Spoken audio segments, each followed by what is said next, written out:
Whoops. An emergency alert notification was blasted across Hawaii, warning of an inbound ballistic missile on Saturday. Fortunately, it was only a false alarm. Residents and tourists got quite the message after a worker accidentally hit the wrong button. The alert read, "Ballistic missile threat inbound to Hawaii. Seek immediate shelter. This is not a drill." The Hawaii Emergency Management Agency immediately hopped on Twitter to let everyone know it was a false alarm. Looks like the error happened during a shift change when the button was mistakenly pressed, sending the warning out on TV, radio, and cell phones. A second alert was sent 38 minutes later, confirming the first alert was a false alarm. That was close. North Korea blew up one of its own cities by accident. North Korea fabulously blew up one of its own urban cities accidentally during a ballistic missile test last year.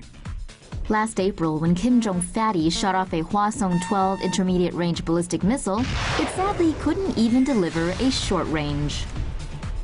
Instead, it crashed in the city of Tokchon, located about 2 hours from Pyongyang. The missile was launched from the Pukchang airfield, but things went haywire as it flew 24 miles to the northeast, blowing up industrial or agricultural facilities in Tokchon. In the meantime, while North Korea is busy annihilating itself, what's Orangina doing? Bragging about the size of his bigly button. Wonderful. Yikes. A crew on board a Cathay Pacific flight saw a North Korean missile blow up over the Sea of Japan last week. Cathay Pacific flight CX-893 was en route to Hong Kong from San Francisco on November 29th when the crew saw the missile from their plane as they were passing over Japan.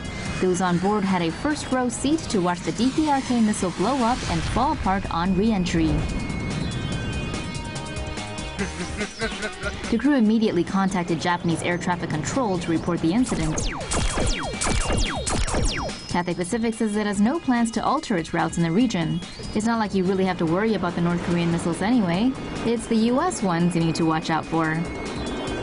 Pyongyang's launched its latest ballistic missile test last Wednesday despite international sanctions and warnings. Ooh, sanctions and warnings.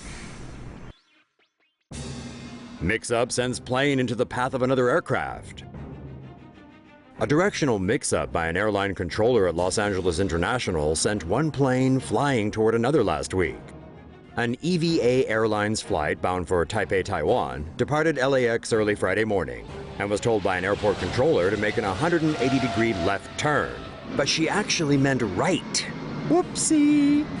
This sent the aircraft north toward an Air Canada plane and dangerously close to the San Gabriel Mountains. However, to the air controller's credit, she quickly realized the gaffe and managed to tell the crew, who got the plane back on track. As you'd expect, the Federal Aviation Administration is on the case. They say both aircraft remained the required distance apart, but they're still trying to determine how close the EVA plane came to the mountains.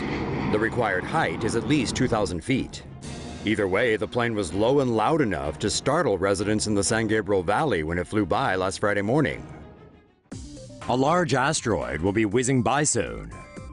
A whopper of a space rock is said to get up close and personal to Earth in the coming days. But fear not, it's not on a collision course, so no asteroid apocalypse yet.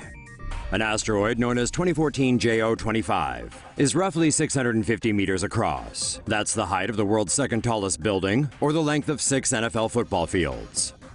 NASA says the massive rock will pass Earth at a safe distance of 1.8 million kilometers, or about 4.6 times the distance from the Earth to the Moon. The asteroid will approach Earth from the direction of the Sun and is set to fly past on April 19th. With a surface twice as reflective as the Moon, the asteroid will still be visible in the sky for those using only small telescopes.